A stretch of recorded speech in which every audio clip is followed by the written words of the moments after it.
Good day mga kuys. Meron tayo dumating ng mga panibago natin bubuuin na unit mga kuys. Ayan, so bitahan natin sa Mio Sporty. Ito pa, Mio M3 na cyan blue. Dito nga pala mga kuys, no? Bago natin i-release yung ating mga unit, ginagawa muna natin, pinapalitan yung mga dapat palitan, kine-check lahat, no? At sa ganon, yung makakabili sa atin ng mga unit, wala na magiging problema. Diba? Gagamitin na lang. Kaya meron nga tayo mga kuys, 3 months warranty, 3 months guarantee, 3 months free service. So kung magkakaroon ng problema, within 3 months pwede nyo ibalik sa amin yung motor at gagawin natin ng libre na mga kuys. Kaya doon po papasok yung ating warranty and free service within 3 months whichever come first na 3,000 kilometers. So ito, after mababa, check muna natin lahat kung ano yung mga dapat gawin.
Okay?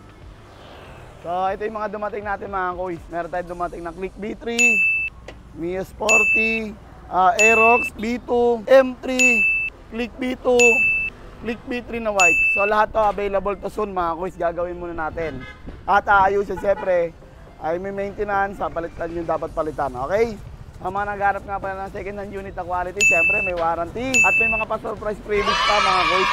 Located tayo sa 7 Avenue, corner Diakino, Caloocan, or access nyo lang Telex Moto Service. Okay? At syempre, alam niya na walang iba. Telex lang, saka lang.